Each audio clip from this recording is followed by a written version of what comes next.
اعوذ باللہ من الشیطان الرجیم بسم اللہ الرحمن الرحیم۔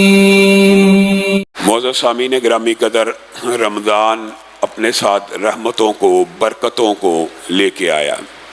ایک رمضان دوسرے رمضان کے مابین سارے کے سارے گناہوں کا کفارہ، 5 نمازوں کے مابین سارے کے سارے گناہوں کا کفارہ، ایک جمعہ دوسرے جمعے کے مابین سارے کے سارے گناہوں کا کفارہ۔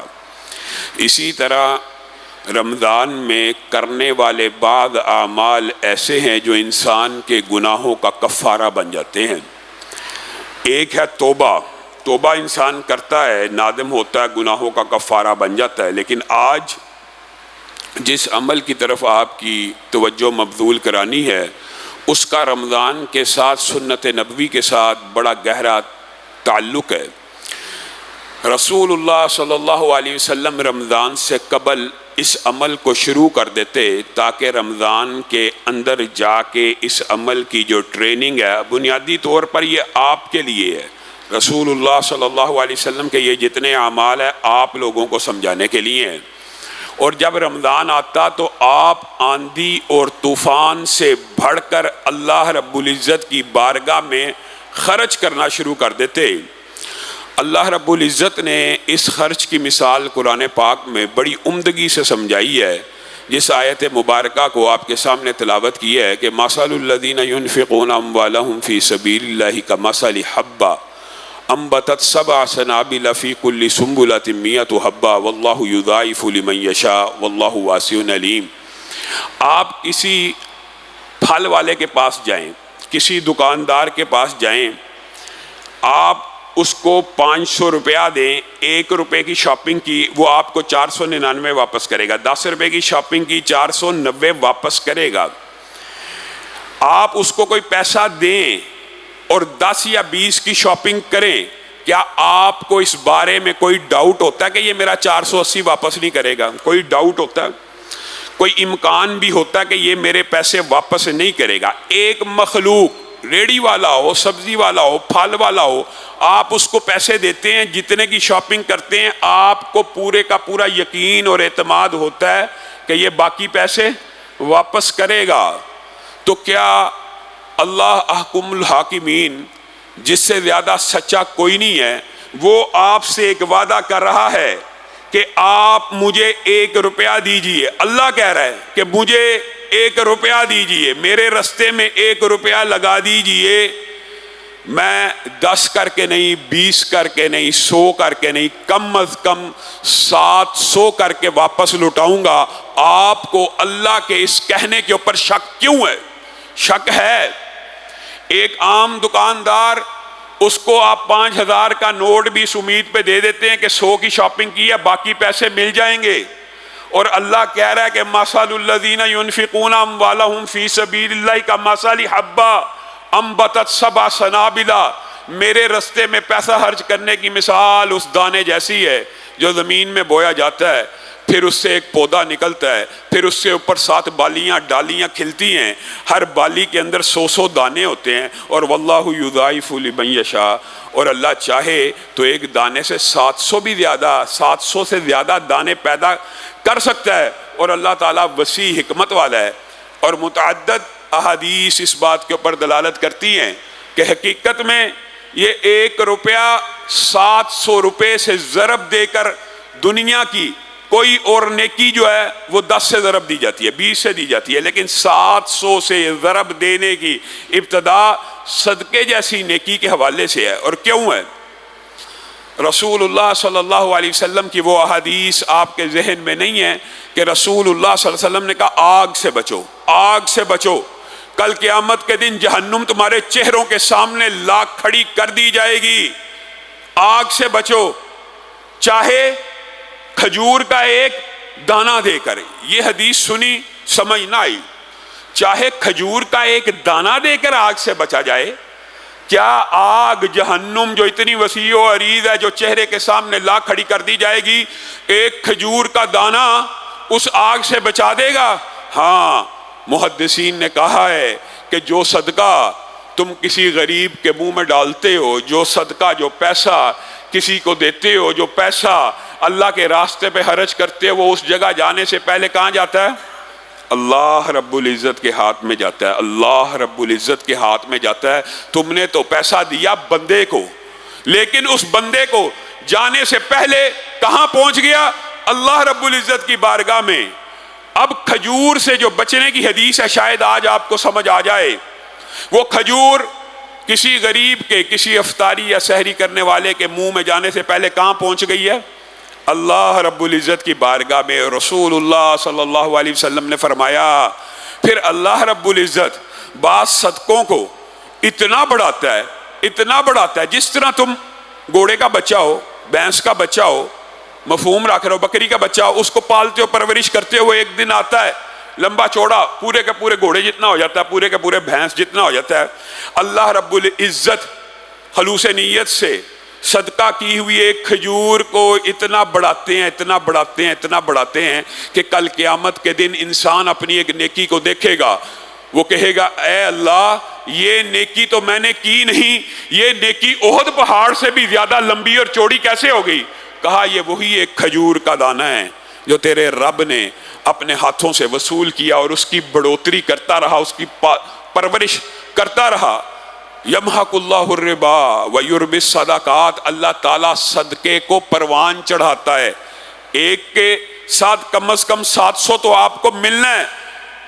وما انفقتم من شیء، جو چیز اللہ کی بارگاہ میں خرچ کرو گے فہو یخلفہ، وہ آپ کو پلٹا دی جائے گی، آپ کو دے دی جائے گی، آپ کو واپس ملے گی۔ آپ کے دماغ میں واپس ملنے کے بھی بڑے انداز ہیں، آپ کو ملے گی۔ یہاں سے یہ بات بھی پتہ لگتی ہے، ضروری نہیں ہے بالعموم جو صدقہ کرتا ہے اس کو دنیا ہی میں اجر ملتا ہے، یہ عمومی طور پہ محدثین نے کلیہ قاعدہ بیان کیا۔ لیکن اگر دیگر حدیث کو ملایا جائے تو رسول اللہ صلی اللہ علیہ وسلم نے امی عائشہ سے جب پوچھا تھا کیا بچا ہے، تو انہوں نے کہا تھا کہ ایک بکری کا شانہ بچ گیا ہے، بعض روایات میں دیگر بھی الفاظ ہیں، ایک بکری کا کندھا بچ گیا ہے، باقی سارے کا سارا صدقہ دے دیا ہے۔ تو رسول اللہ صلی اللہ علیہ وسلم نے کہا تھا باقی سارے کا سارا بچ گیا ہے، اور یہ جو ایک شانہ یہی باقی نہیں بچا، یعنی باقی کیا بچ گیا؟ اللہ رب العزت کی بارگاہ میں آپ رائی برابر عمل کریں گے کل قیامت کے دن۔ یہ تو کھجور ہے، اسی لیے رسول اللہ نے کہا کھجور کے ذریعے ہی جہنم کو اپنے سے دور کرو۔ گویا صدقات جہنم کو دور کرنے کے لیے اتنی مؤثر چیز ہیں کہ اگر آپ دیگر احادیث کو ملائیں تو صدقے کے بارے میں رسول اللہ صلی اللہ علیہ وسلم کے فرامین متعدد ہیں، جن میں سے بعض آپ کے سامنے رکھتا ہوں کہ کل قیامت کا دن ہوگا، ہر آدمی اپنے ہی پسینے میں غوطہ کھا رہا ہوگا، اپنے ہی پسینے میں۔ گرمی کی شدت ہوگی، حدت ہوگی، سورج سوا نیزے کے اوپر ہوگا، سوا نیزے کے اوپر سورج چاند ہر چیز کو ملا دیا جائے گا۔ وہاں پہ ایک افراتفری بے ہوشی کی عجیب و غریب کیفیت ہوگی۔ یوم یفر المرء من اخیہ و امہ و ابیہ، یہ ساری آیتیں آپ نے سنی ہوئی ہیں کہ گھبراہٹ ایسی ہوگی کہ بھائی سے بھاگے گا، باپ بیٹا آپس میں نظریں نہیں ملائیں گے، بیٹا اس وجہ سے کہ باپ کوئی میرے سے حق نہ مانگ لے، اور باپ اس لیے کہ بیٹا کوئی میرے سے حق نہ مانگ لے، بھائی ایک دوسرے سے نظریں چراتے پھریں گے، یہ میری کسی نیکی کا مطالبہ نہ کر دے، ایک دوسرے سے منہ چھپائے پھر رہے ہوں گے، پسینوں میں اپنے اعمال کے مطابق غوطے کھا رہے ہوں گے، کسی کا پسینہ ٹخنوں تک، کسی کا کمر تک، کسی کا گردن تک، کسی کا سر تک، یعنی پسینے کے اندر ہی غوطے کھا رہا ہوگا۔ کس کے پسینے کے اندر؟ اپنے ہی پسینے کے اندر۔ اس پسینے سے بچنے کے لیے نیک اعمال اور بھی ہیں، لیکن رسول اللہ صلی اللہ علیہ وسلم نے فرمایا جس نے اللہ رب العزت کی بارگاہ میں صدقہ کیا ہوگا وہ کل قیامت کے دن اس صدقے میں اٹھایا جائے گا، اور جو سائے میں اٹھایا جائے گا اس کو پسینہ کم آئے گا، اس کا پسینہ کم ہوگا صدقے کے سائے میں۔ اور اسی لیے رسول اللہ صلی اللہ علیہ وسلم نے جو دوسری حدیث بیان کی ہے کہ 7 افراد جن کو عرش عظیم کا سایہ ملے گا، عرش عظیم کا، ان میں سے ایک شخص وہ ہوگا ان میں سے بھی ایک شخص، ایک تو صدقے کی کلی حدیث ہے نا کہ صدقہ سایہ کرے گا، ایک وہ ہے جن کو 7 کا نام لے کے کہا کہ عرش عظیم کا سایہ بھی ملے گا، صرف صدقے کا نہیں، عرش عظیم کا بھی، اللہ رب العزت کا بھی سایہ ملے گا۔ وہ شخص وہ ہوگا جس نے دائیں ہاتھ سے صدقہ کیا اور بائیں ہاتھ کو معلوم نہ ہو سکا۔ یہاں پہ ایک بات سمجھنے کی ضرورت ہے، نیکیوں کے 2 اعمال ایسے ہیں، 2 اعمال اگر آپ غور کریں تو اللہ رب العزت نے ان 2 اعمال کے حوالے سے استثنائی قانون بنائے ہیں۔ باقی نیکیوں کے اندر آپ کو وہ قوانین نہیں ملیں گے جو خاص طور پہ ان 2 نیکیوں کے اندر ملیں گے۔ ایک کا تعلق ہمارے آج کے موضوع کے ساتھ ہے، صدقہ، اللہ کی بارگاہ میں خرچ کرنا، انفاق فی سبیل اللہ، اور دوسرا ذکر الہی، اللہ کی یاد میں، اللہ کے ذکر میں مشغول رہنا۔ یہ 2 عبادات ہیں جن کے کلیے قاعدے آپ کو دیگر عبادات سے فرق نظر آئیں گے۔ کیا مطلب؟ یہ نیکی کی ایسی عبادت ہے صدقہ، انفاق فی سبیل اللہ، کہ ان تبدوا الصدقات، اگر تم ان کو ظاہر بھی کر دو فنعم ما ہی۔ بتائیے اور کسی نیکی کے بارے میں، باقی تو نیکیوں کے بارے میں آتا ہے کہ بندہ با جماعت نماز پڑھنے کے لیے بھی آ رہا ہے اور اس کی نیت میں یہ ہے کہ مجھے ساتھ والا دیکھے میں کتنی عمدہ نماز پڑھنا ہوں، تو ریاکاری شروع ہو گئی۔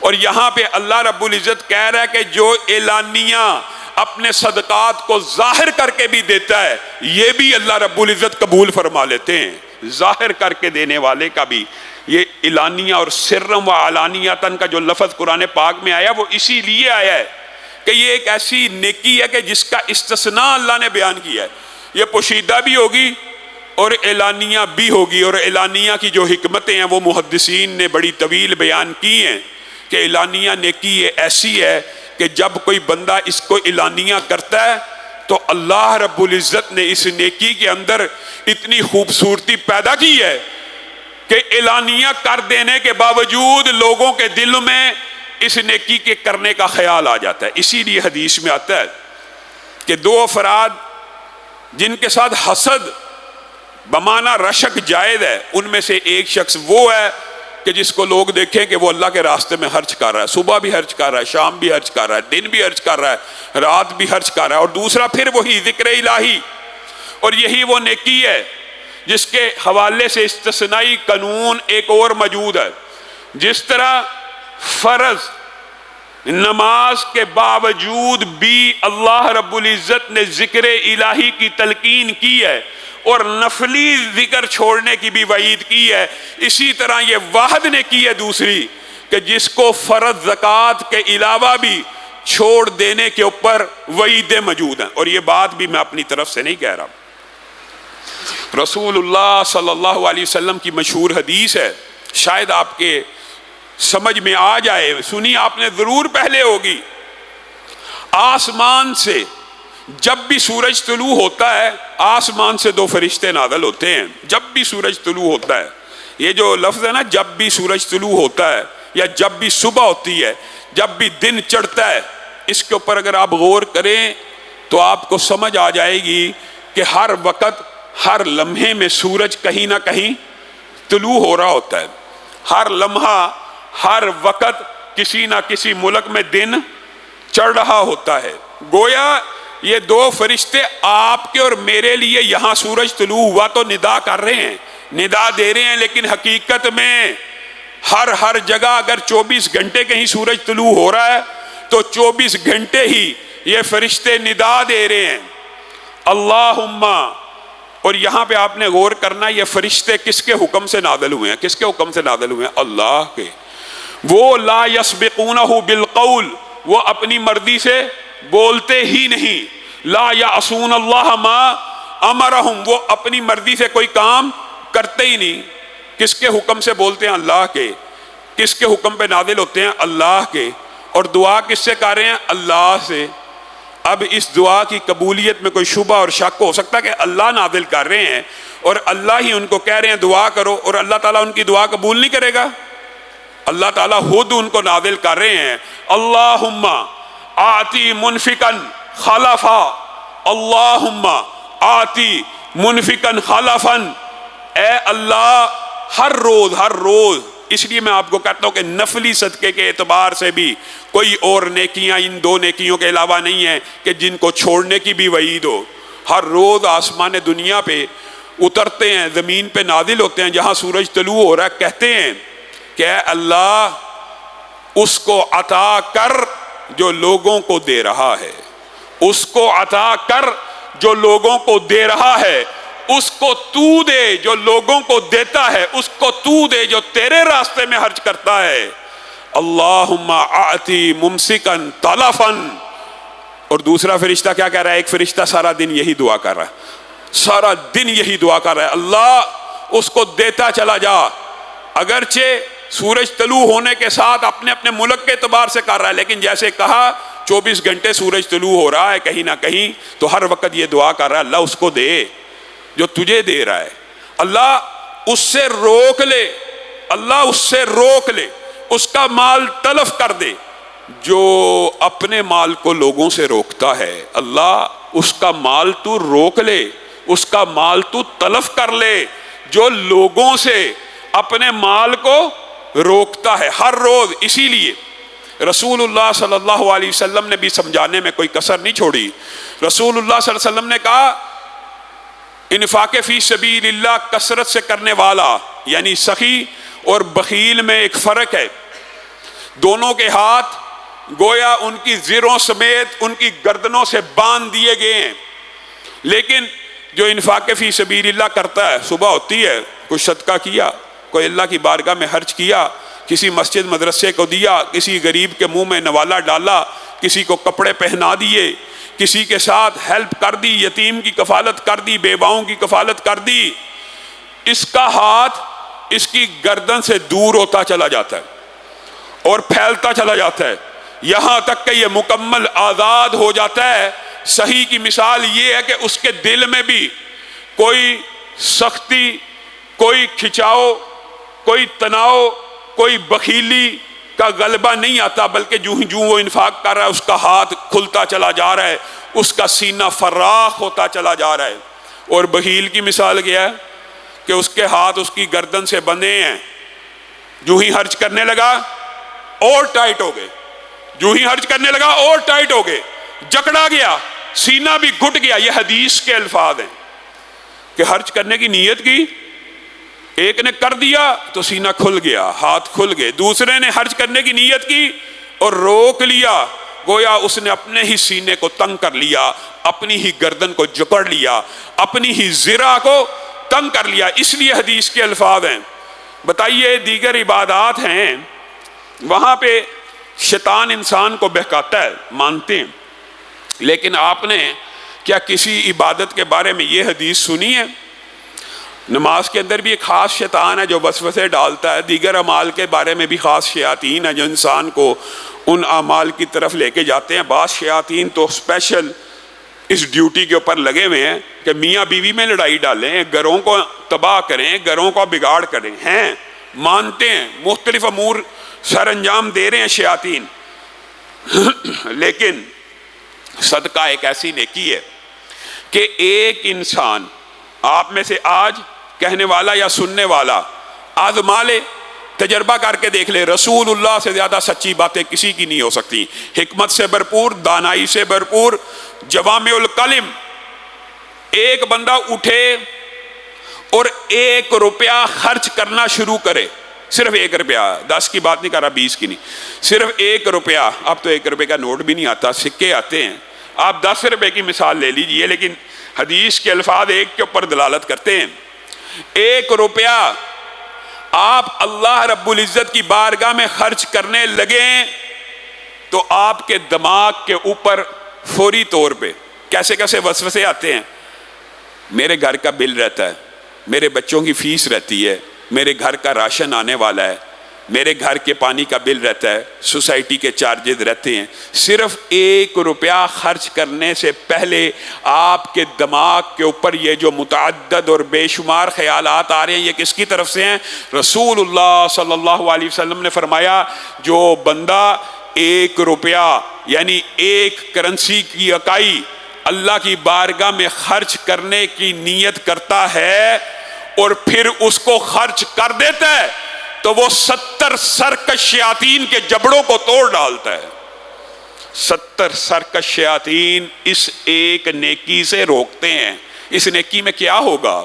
اس نیکی کا اجر و ثواب کیا ہوگا؟ الشیطان یعدکم الفقر، شیطان تمہارے سے جب تم حرج کرنے لگتے ہو تو تمہارے ذہن میں فقیری کا، پیسوں کی کمی کا، قلت کا خیال ڈالتا ہے، اور اللہ تعالیٰ تمہارے ذہن میں مغفرت کا خیال ڈالتا ہے. اور اللہ رب العزت کا قرآن پاک بڑھا پر ہے کہ اگر تم اللہ کو قرضہ دو گے تو اللہ تعالیٰ تمہیں بڑھا کے لٹائے گا.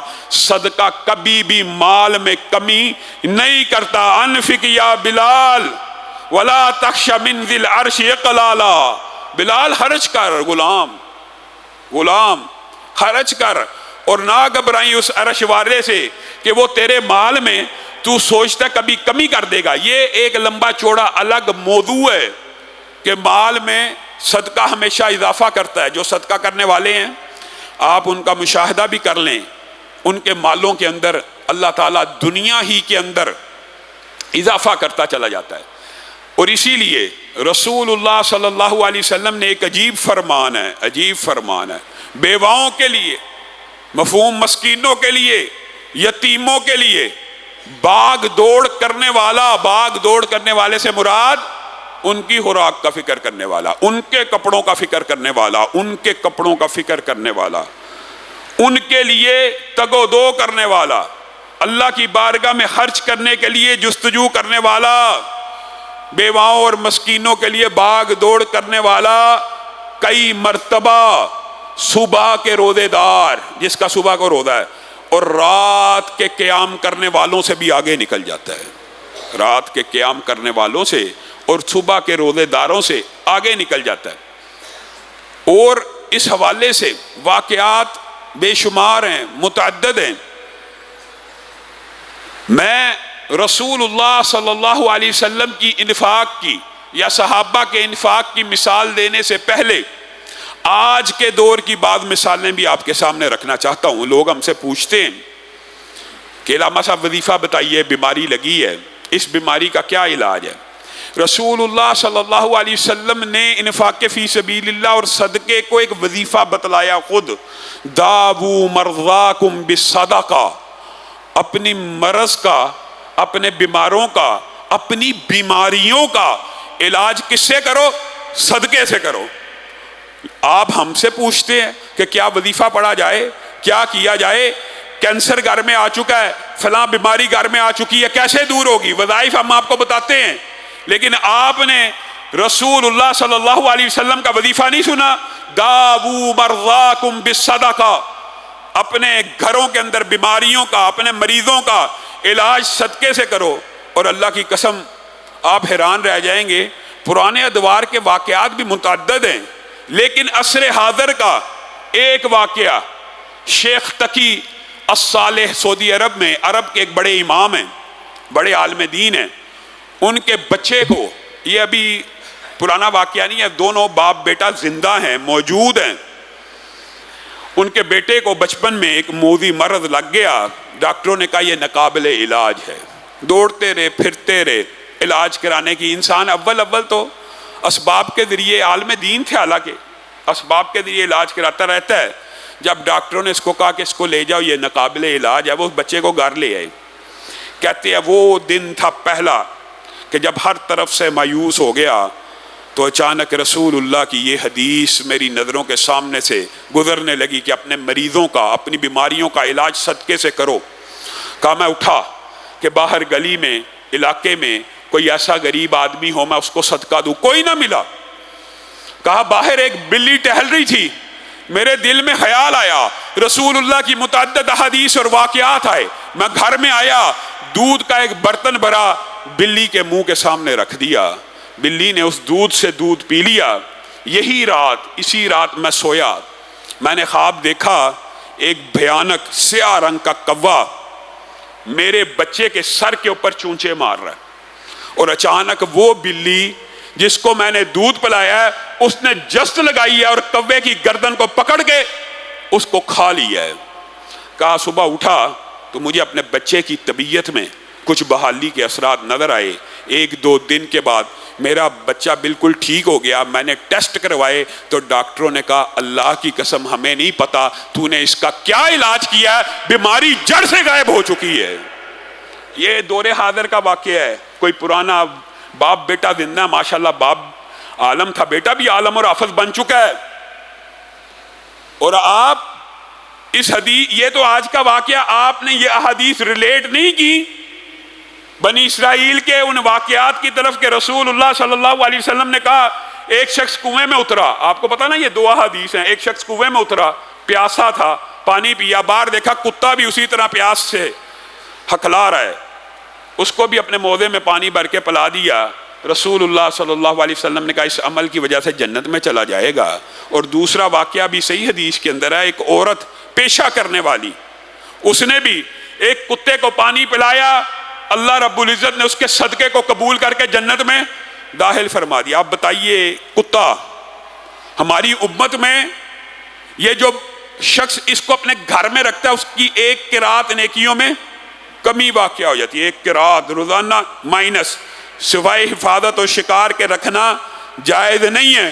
اس کتے کو پانی پلانے کے اوپر ایک آدمی جنت میں چلا گیا, ایک طوائفہ کو جنت کا پروانہ مل گیا. تو اللہ کے بندوں کو, سجدے کرنے والوں کو, سبحان ربی الاعلیٰ کہنے والوں کو, روزہ رکھنے والوں کو, ان کو پانی پلانے کا, ان کو کھانا کھلانے کا اجر و ثواب کیا ہوگا؟ اگر کتے کو پانی پلانے کا اجر و ثواب یہ ہے. اور ایک حدیث دماغ میں آ گئی, رسول اللہ صلی اللہ علیہ وسلم نے فرمایا, اور اس حدیث کے شواہد امام مالک کی اور امام انس کی دیگر احادیث میں بھی ملتے ہیں. اپنی سند کے لحاظ سے یہ اتنی قوی نہیں ہے, لیکن دیگر شواہد کی بنیاد کے اوپر یہ حدیث قوی ہے. جو صحیح سند ہے اس کے اندر اجمالاً واقعہ بیان ہوا ہے, تفصیل دوسری سند میں ہے جو اگرچہ کمزور ہے, لیکن واقعہ آپ سن کے حیران رہ جائیں گے. اور یہ قوی ہے شواہد کی بنیاد کے اوپر. ایک فاسق و فاجر تھا اور ایک عابد تھا, ایک نیک تھا اور ایک بد تھا, دونوں اکٹھا سفر کر رہے تھے. جو نیک اور متقی اور پرہیزگار شخص تھا وہ پیاس سے ہلکان ہو گیا اور بے ہوش ہو کے گر پڑا اور کہنے لگا اگر میں پانی نہ پیوں گا تو میں مر جاؤں گا. وہ جو فاسق فاجر تھا اس نے کہا مر تو میں بھی جاؤں گا اگر اس کو پلا دیا. خیر اس کے دل میں اس وقت نرمی آئی اور اس نے چند قطرے پانی کے اور چند گھونٹ پانی کے اس نیک آدمی کے منہ میں ڈال دیے, جس سے اس کی جان بچ گئی. رسول اللہ صلی اللہ علیہ وسلم نے فرمایا کل قیامت کا دن ہوگا, وہ فاسق و فاجر اس کو جہنم کا پروانہ عطا کر دیا جائے گا اور عابد کو جنت کا پروانہ عطا کر دیا جائے گا. فاسق و فاجر بالکل مایوس ہو کے جب جہنم کی طرف بڑھ رہا ہوگا, اچانک اس عابد کے اوپر اس کی نظر پڑے گی اور وہ کہے گا تو مجھے نہیں پہچانتا؟ جی میں تجھے پہچانتا ہوں. پہلے اپنا تعارف کروا. جب وہ تعارف کرواتا میں وہ ہوں جس نے تجھے دنیا کے اندر فلاں وقت میں پانی کا ایک گھونٹ پلایا تھا جس کی وجہ سے تو بچ گیا. عابد نے کہا ہاں میں تجھے پہچان گیا ہوں, میرے ذہن میں ساری کی ساری بات آ گئی ہے. فرشتوں کو کہے گا 1 منٹ رک جاؤ. اللہ رب العزت کی بارگاہ میں سجدہ کرے گا, اللہ کے سامنے گڑ گڑا کر توبہ اور معافی کا خواستگار ہوگا. اے اللہ یہ بندہ تو وہ ہے جس نے تیرے اس بندے کو اس عالم میں پانی پلایا تھا جب وہ مر رہا تھا. اس پانی پینے کی وجہ سے عبادتیں بھی کی ہیں, ریاضتیں بھی کی ہیں, جنت کا پروانہ بھی ہاتھ میں ہے, میں اس کو کیسے جہنم میں جانے دوں؟ اللہ رب العزت حدیث کے الفاظ ہیں اس بندے کی سفارش کی وجہ سے اس فاسق و فاجر کو جنت میں داخل کر دے گا, 1 گھونٹ پانی پلانے والا. اور آپ کے ذہن سے وہ حدیث نکل گئی. رسول اللہ صلی اللہ علیہ وسلم نے, اور یہ بھی اس حدیث کے بھی متعدد طرق ہیں, یہ بھی شواہد کی بنیاد کے اوپر قوی ہے, اور اس کے الفاظ بھی متعدد احادیث کی کتابوں میں متفرق اور مختلف ہیں. جو ساتھی باہر کھڑے ہیں اوپر الحمدللہ ہال کے اندر نئے قالین ڈل چکے ہیں, آپ اوپر والے ہال میں تشریف لے جائیں. اوپر والے دونوں ہال بھی مکمل آپ لوگوں کے لیے تیار ہیں، آپ وہاں پہ جا کے جمعہ پڑھ سکتے ہیں۔ اسی لیے خواتین کے لیے بھی جو جگہ ہے اوپر والے حال میں بھی الحمدللہ جگہ نماز کے لیے موجود ہے، وہاں پہ بھی وہ جا سکتی ہیں۔ رسول اللہ صلی اللہ علیہ وسلم نے فرمایا پرانے دور میں ایک راہب اور ایک عابد ہوا کرتا تھا، اس نے 60 برس عبادت کی، 60 برس عبادت کر کے باہر آیا، شیطان نے عورت کی شکل میں اعمال کو غارت کرنے کی نیت سے اپنے آپ کو مزین آراستہ پراستہ کیا، عورت کو خوشنما کر کے اس راہب کو دکھلایا، وہ راہب اس عورت کے فتنے میں مبتلا ہو گیا۔ جب وہ اس عورت کے فتنے میں مبتلا ہو گیا، بعد میں پشیمان بھی ہے، ندامت بھی ہے کہ 60 سال عبادت کی، ریاضت کی، اعتکاف کیا، سجدے رکوع کیے، اب نکلا ہوں عورت کے جال میں پھنس کے برائی کر لی ہے، نادم ہے۔ اچانک ایک مانگنے والے نے صدا دی، ندا دی، اللہ کے نام پہ کچھ چیز ہے، اس کے پاس روٹی کے 2 ٹکڑے ہیں، وہ دونوں اس شخص کو دے دیتا ہے۔ حدیث کے الفاظ ہیں کل قیامت کا دن ہوگا، یہاں سے ایک گناہ کی سنگینی کا بھی اندازہ ہوتا ہے۔ کل قیامت کا دن ہوگا، اس بندے کی 60 سال کی عبادات کو ایک پلڑے میں ڈالا جائے گا، 60 سال کی عبادات کو ایک پلڑے میں ڈالا جائے گا، اور ایک وقت کے زنا کو ایک پلڑے میں ڈال دیا جائے گا، زنا کا پلڑا بھاری ہو جائے گا۔ یہ گناہ کی سنگینی اور شدت بھی ہے زنا جیسے جرم کی۔ پھر حدیث کے الفاظ ہیں یہ عابد زاہد 60 سال اللہ کی عبادتیں کرنے والا پریشان ہوگا اس دن، اور اس کو سمجھ نہیں آئے گی یہ کیا زندگی میں غلطی کر آیا۔ اچانک فرشتے اس کے رجسٹر اور نامہ اعمال سے روٹی کے 2 ٹکڑے لائیں گے اور وہ اس کے دائیں پلڑے میں رکھ دیے جائیں گے۔ جو ہی وہ روٹی کے ٹکڑے دائیں پلڑے میں رکھے جائیں گے، زنا کا پلڑا ہلکا ہو جائے گا اور یہ پلڑا بھاری ہو جائے گا، اور اللہ رب العزت اس کو معاف فرما دیں گے۔ گویا صدقہ گناہوں کو بھی معاف کرتا ہے، صدقہ بیماریوں کو بھی دور کرتا ہے، اور صدقے کے حوالے سے بہت سی اس کی اقسام ہیں اور متعدد واقعات ہیں جو دماغ میں آتے چلے جا رہے ہیں۔ حاتم طائی اس سے جو آپ نے آج تک سنا بہت بڑا سخی تھا، اس سے کسی شخص نے پوچھ لیا کہ آپ نے اپنے سے بھی زیادہ سخی آج تک کسی کو دیکھا ہے؟ وہ کہا ہاں دیکھا ہے، میں نے اپنے سے بھی زیادہ صحیح ایک کم عمر بچے اور نوجوان کو عرب بدو قبیلے میں دیکھا ہے۔ کہا اس نے کیا صحابت کی؟ کہا میں اس کے پاس مہمان ٹھہرا ہوا تھا، اس نے مجھے ایک بکری کا مغز کھلایا، تو میں نے اس مغز کی تعریف کی اور کہا اگر ایک اور ہو تو وہ بھی کھا لوں گا۔ وہ دوسرا مغز لے کے آ گیا، میں نے وہ کھایا اور میرے اندر سے اس کی لذت محو نہ ہو سکی۔ میں نے کہا اگر ایک اور ہو تو وہ بھی کھا لوں گا، یہاں تک کہ میں نے 9 مرتبہ کہا۔ وہ نوجوان عرب بدو بچہ 9 مرتبہ بکری کا مغز میرے لیے بھون کے پیش کرتا ہے۔ کہا میں جانے لگا باہر، عجیب ماجرا دیکھا کہ 9 بکریاں ذبح ہوئی پڑی ہیں۔ میں نے اس سے پوچھا تو نے یہ مغز سٹور نہیں تھے کیے ہوئے؟ تو نے ہر ایک مغز کے لیے ایک بکری کو ذبح کیا میری خاطرداری کے لیے؟ کہا میرا کل اثاثہ، میری کل جائیداد یہ 9 بکریاں تھیں، میں نے صدقہ کرتے ہوئے تجھے پسند آ رہا تھا تو میں نے صدقہ کرتے ہوئے تجھے کھلا دی۔ حاتم طائی کہتا ہے میں نے اپنی زندگی میں اس سے بڑا صحیح نہ دیکھا کہ ایک مہمان کی خاطرداری کے لیے اپنی کل جائیداد کو قربان کر دیا، پھر میں نے اس کو 400 اونٹ دیے وغیرہ وغیرہ۔ یہ ایک الگ باب ہے، لیکن اسی لیے رسول اللہ صلی اللہ علیہ وسلم نے فرمایا، رسول اللہ صلی اللہ علیہ وسلم کے فرامین بھی کیسے حکمت سے بھرے ہیں کہ کئی مرتبہ ایک درہم 1 لاکھ درہم سے سبقت لے جاتا ہے۔ 1 درہم 1 لاکھ درہم سے کیسے سبقت لے جاتا ہے؟ وہ اس طرح کہ جس کے پاس تھا ہی ایک، اس نے ایک صدقہ کر دیا، جس کے پاس کروڑوں تھے اس نے اپنے حصے اور تناسب کے اعتبار سے صدقہ کیا۔ اور 1 درہم کے حوالے سے ایک اور واقعہ آپ کے گوش گزار کرنا چاہتا ہوں۔ فضیل بن عیاض نے اس واقعے کو روایت کی ہے۔ کہا ایک شخص تھا، اس نے اپنے گھر کا سامان بیچا، سارا بیوی نے کہا کچھ کھانے کو نہیں ہے تو سامان ہی بیچ دو، پیٹ تو بڑے زندہ بچ جائیں گے، اگلے دن محنت مزدوری کر لیں گے۔ اس نے سارے گھر کا سامان بیچا اور 1 درہم اس سامان کے بدلے میں ملا۔ واپس آ رہا ہے، رستے میں 2 شخص آپس میں جھگڑے ہیں۔ کیا جھگڑا ہے؟ کہا 1 درہم کا جھگڑا ہے، یہ مجھے دیتا نہیں ہے، اگر اس نے دیا نا میں اس کو مار دوں گا، میں نے اس کو چھوڑنا کوئی نہیں۔ اس شخص کے ذہن میں خیال آیا 1 درہم سے میں نے کیا کر لینا، ایک بندے کی جان بچ جائے گی، یہ آپس میں لڑائی جھگڑا ختم ہو جائے گا۔ اس کو 1 درہم دے دیا۔ اب جب اس کو 1 درہم دے کے گھر آیا تو بیوی نے کہا پھر بھوک ہے، پھر فاقے ہیں، کیا کرتے ہیں؟ کہا اب تو جو بچا کھچا سامان اون کا موجود ہے، سوت کا موجود ہے، اب تو وہی باقی رہ گیا، اس کو لے جاؤ۔ وہ بیچنے کے لیے جاتا ہے، وہ 1 درہم میں بھی نہیں بکتا، پریشان ہو جاتا ہے۔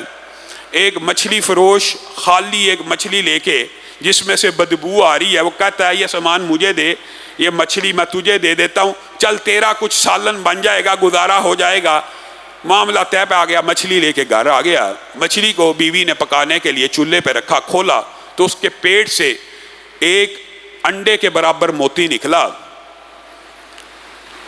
اس موتی کو اس نے بڑے غور سے دیکھا اور کہنے لگا کہ یہ مجھے ہیرا لگتا ہے، کسی جوہری کے پاس جاتا ہوں۔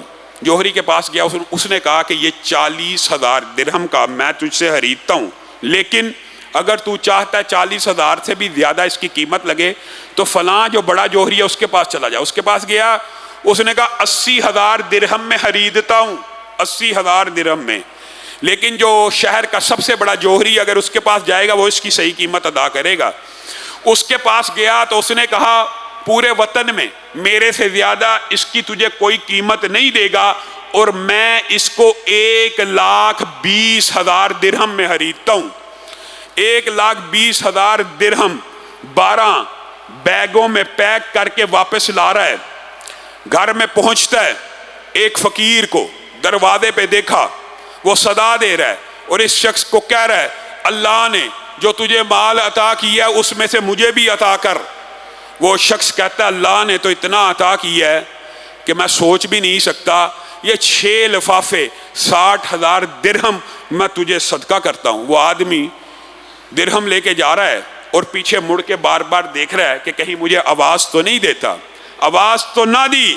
کچھ دیر بعد آدمی آیا اور پلٹا، کہا میں تیری آزمائش کے لیے آیا تھا، اللہ نے مجھے بھیجا ہے، یہ جو 1 درہم تو نے اللہ کی بارگاہ میں خرچ کیا تھا ان بندوں کی صلح کرانے کے لیے، یہ 1,20,000 دنیا میں اللہ کی طرف سے تجھے انعام ہے، اور آخرت کے دن اس سے 19 گنا زیادہ تیرے نامہ اعمال میں لکھ دیا جائے گا۔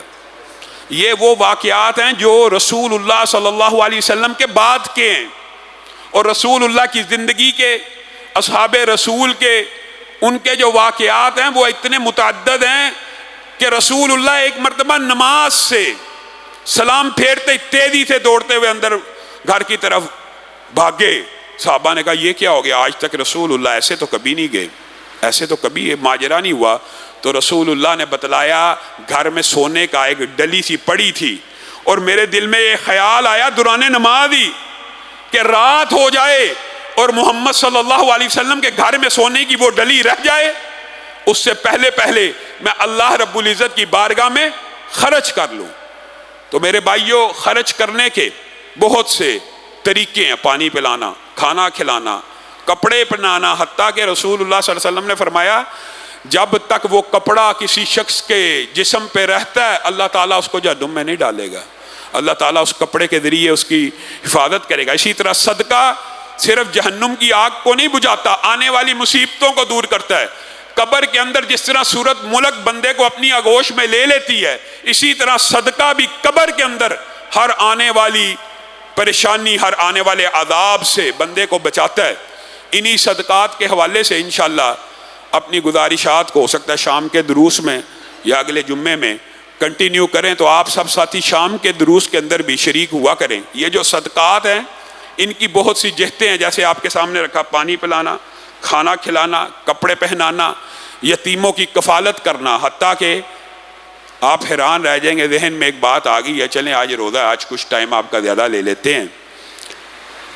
رسول اللہ صلی اللہ علیہ وسلم جس وقت جنت میں داخل ہو رہے ہوں گے، سب سے سردار ہیں، جنت کا دروازہ کھلے گا، لمبا چوڑا واقعہ انشاءاللہ تفصیل پھر کبھی رکھیں گے. ایک شخص اور ایک عورت بالکل رسول اللہ کے ساتھ ساتھ، ایسے لگے گا جیسے رسول اللہ سے بھی آگے نکلنے کی کوشش کر رہے ہیں، ساتھ ساتھ جنت میں داخل ہو رہے ہوں گے. رسول اللہ اس عورت سے پوچھیں گے تو کون ہے، تیرا کیا ماجرا ہے، اتنی تیزی سے جنت کے اندر جاتی ہے؟ کہا میں وہ ہوں جس نے اپنی دنیا میں عزت کی حفاظت کی، بیوہ ہو چکی تھی، شادی کی گنجائش موجود تھی، لیکن بچوں کے منہ میں لقمہ ڈالنے کے لیے، ان کی تربیت کرنے کے لیے شادی نہیں کی. آج اللہ نے آپ کے ساتھ جنت میں داخلے کا پروانہ عطا کر دیا ہے. دوسرا شخص وہ بھی رسول اللہ کے ساتھ ساتھ، ایسے لگے گا کہ بالکل رسول اللہ کے ساتھ ہی جنت میں داخل ہو رہا ہے. رسول اللہ پوچھے گا تو کون ہے، رسول اللہ پوچھیں گے تو کون ہے، تیرا کیا معاملہ ہے؟ وہ کہے گا اے اللہ کے رسول میں وہ ہوں جس نے اپنی زندگی میں یتیموں کا اس طرح خیال کیا کہ جب کھانا اپنے گھر لے کے آتا تھا تو ساتھ میں اگر کوئی یتیم تھا اس کے لیے بھی لے آتا تھا، جب کپڑا لے کے آتا تھا یتیم کے لیے بھی لیتا تھا. گویا یتیم کی کفالت کرنے والا بھی رسول اللہ کے ہمراہ جنت میں داخل ہو جائے گا. اسی طرح اللہ کے گھر بنانے والے، من بنا للہ مسجدن، اور مسجد کی شرط یہ نہیں ہے کہ اتنی بڑی مسجد بنائی جائے، حدیث کے الفاظ ہیں پرندے کے گھونسلے کے برابر. گویا آپ کو یہ ترغیب دی جا رہی ہے اگر آپ اتنا خرچہ بھی، اتنے انفاق بھی مسجد مدرسے کے اندر کریں گے جتنا ایک گھونسلے، چھوٹے سے پرندے کا گھونسلہ، اتنی جگہ کے برابر بھی آپ کے پیسے لگ گئے تو اللہ رب العزت آپ کا جنت میں گھر بنا دیں گے. تو رمضان کا مہینہ ہے جہاں پہ رشتہ داروں کو، یتیموں کو، بیواؤں کو، مسکینوں کو، روزے داروں کو کھانا کھلانا، پانی پلانا، یہ رسول اللہ صلی اللہ علیہ وسلم کی سنت بھی ہے اور ترغیب بھی ہے. وہیں پہ مساجد، مدارس، ان کے لیے باغ دوڑ کرنا، ان کو آباد کرنا، ان کے لیے جستجو کرنا، ان کے لیے انفاق فی سبیل اللہ کرنا، ان کے لیے کمپین چلانا، ان کے لیے دوست احباب کی مجلسوں میں لوگوں کو موٹیویٹ کرنا، یہ سب بھی صدقے کی عمدہ ترین قسموں میں. بعد نے تو فی سبیل اللہ صدقہ جاریہ میں سب سے پہلے نمبر پہ اس کو رکھا کہ جب انسان قبر میں چلا جاتا صدقے کی ہر قسم ختم ہو جاتی ہے، لیکن فی سبیل اللہ مسجدیں جب تک قائم رہتی ہیں، مدرسے جب تک قائم رہتے ہیں، تلاوتیں جب تک ہوتی ہیں، شاگرد اور طلبہ جب تک پیدا ہوتے رہتے ہیں، وہ صدقہ کرنے والے کے نامہ اعمال میں قبر میں پہنچتے رہتے ہیں. تو یہ صدقہ جاریہ کی بہت بڑی قسم ہے. آپ احباب سے یہ اپیل بھی ہے آپ کے سامنے، اللہ رب العزت کے فضل و کرم سے ہم نے ارادہ کیا ہوا ہے 4 کنال جگہ لینے کا. آپ سب ساتھی اس جگہ کے اندر 1600 افراد کے لیے جگہ لینے کا ارادہ ہے. آپ سب ساتھی اس جگہ کے اندر بھی اپنا حصہ ڈالیں. تقریباً کم و بیش آج کل جو ریٹ چل رہا ہے اس کے حساب سے ایک مصلے کی جو قیمت خرید، اس سے مراد یہ جائے نماز کی قیمت خرید نہیں ہے، پلاٹ کی جو قیمت ہے وہ تقریباً 40,000 روپیہ فی مصلے کے حساب سے آتی ہے. سب ساتھی بڑھ چڑھ کر ان اداروں کے اندر بڑھ چڑھ کر انفاق فی سبیل اللہ اور دوستوں کو بھی موٹیویٹ کیا کریں. وجہ یہ ہے آپ نے جو سیکولر ادارے ہیں وہاں پہ دیکھا ہے، میں ان کو تان و تشنیع بنانا نہیں مقصود نہیں ہے، لیکن آپ دیکھیں گے کہ انہوں نے مینیجیریل اخراجات ہی بہت رکھے ہوتے ہیں. مینجمنٹ جو مینیجر ہے اس کی 5 لاکھ تنخواہ ہے. اللہ کے فضل و کرم سے یہاں پہ ہماری خاندان، ہماری فیملی خود انفاق کرتی ہے اور خرچہ دیتی ہے. یہاں پہ اس قسم کا کوئی خرچہ نہیں ہے کہ مینجمنٹ کے الگ چارجز ہوں. جو آپ کا پیسہ آتا ہے آپ کے سامنے ادارے پہ لگا ہوا آپ کو نظر بھی آ جاتا ہے. تو سب ساتھی اس ادارے کے لیے بھی تعاون کریں. اللہ رب العزت جو کہا گیا، جو سنا گیا، اس کو سمجھنے کی توفیق عنایت فرمائے.